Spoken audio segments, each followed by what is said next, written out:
मंदसौर का निजी कॉलेज श्री जी नर्सिंग, जहां पर लगभग 2 साल से नर्सिंग की एग्जाम नहीं होने के कारण छात्रा काफी परेशान हुई। छात्रा जब एडमिशन निरस्त करने के लिए 1 महीने से कॉलेज के चक्कर लगा रही थी और कॉलेज स्टाफ एसी की ठंडी हवा लेते हुए लगभग 1 महीने से कल आना परसों आना करके छात्रा को गुमराह करते जा रहे थे। जब छात्रा ने शिकायत करने की बात कही तो नर्सिंग कॉलेज के डायरेक्टर और प्रिंसिपल से अपनी बात रखी और कहा कि लगभग 2 साल से एग्जाम नहीं हुई और आगे कब तक ऐसे एग्जाम नहीं हुई तो भविष्य ही बिगड़ेगा और मेरे 2 साल से भविष्य ही बिगड़ा है, इसका जिम्मेदार कौन है? आप हमारे सारे ओरिजिनल डॉक्यूमेंट और पैसे मैंने 2022 में श्रीजी कॉलेज में एडमिशन लिया था, तो मैंने यहाँ पर 1,05,000 रुपये फीस जमा करवाई थी।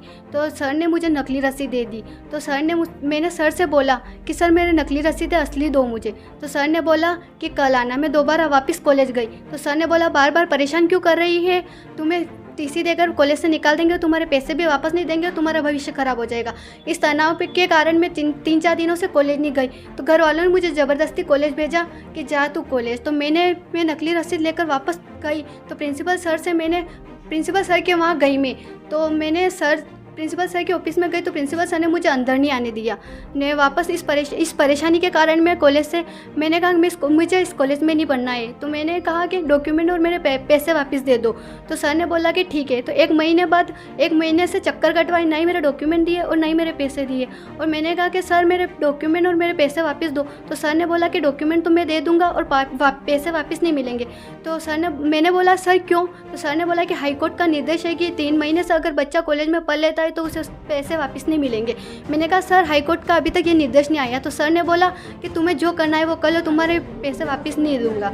और मेरे मामा जी आए थे मेरे साथ। तो मेरे मामा जी ने कहा कि सर ये वापस डबल बार कॉलेज नहीं आ सकती, अभी दे दो इसके डॉक्यूमेंट और पैसे। तो सर ने बोला मुझसे कि इसके पर्दा लग गया क्या, और मुझे मेरी फ़ीस और मेरे डॉक्यूमेंट तो मैं लेकर आ गई और मुझे मेरी फ़ीस वापस चाहिए। मेरा भविष्य भी ख़राब हो गया और ना ही मुझे मेरे पैसे मिले। मेरे घर वाले भी बहुत गरीब हैं। उसके बाद फिर आपने क्या किया? मैं थाने में गई, वाईडी नगर गई तो ना वहाँ भी मेरी कोई सुनवाई नहीं हुई। अभी तक कोई भी खबर नहीं मिली मुझे। वाईडी नगर में क्या रिपोर्ट लिखी है आपने? हाँ, आवेदन लिखा है सर। और मुझे नकली रसीद दी, उसका भी कुछ मैंने सब थाने में पहुँचा दिया। कौन से थाने में? वाईडी नगर। सर मैंने मेरे भांजी का एडमिशन 2022-23 में श्रीजी नर्सिंग कॉलेज में करवाया था 2 साल पहले।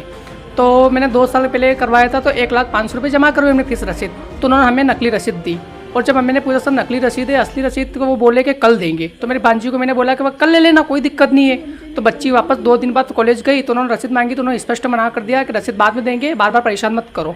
तो लगातार 2 साल से मेरी गुड़िया है वो भांजी, वो उनसे रसीद मांग रही हो, पढ़ाई के लिए वो कर रही है, उसको बार बार एग्ज़ाम को लेकर बात कर रही। तो सर ने बोला कि है ये एग्ज़ाम करवाना हमारा काम नहीं है, यह मध्य प्रदेश शासन का काम है।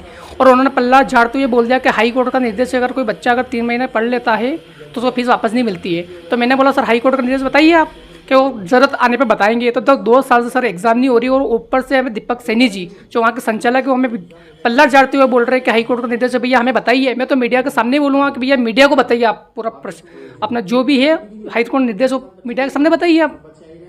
आप क्या चाहते हो उनसे? मैं चाहता हूँ कि अब तो मीडिया के सामने वो आदेश बताइए और उनके ऊपर निश्चित कार्रवाई होनी चाहिए और हमारी फीस भी हमें वापस मिलनी चाहिए।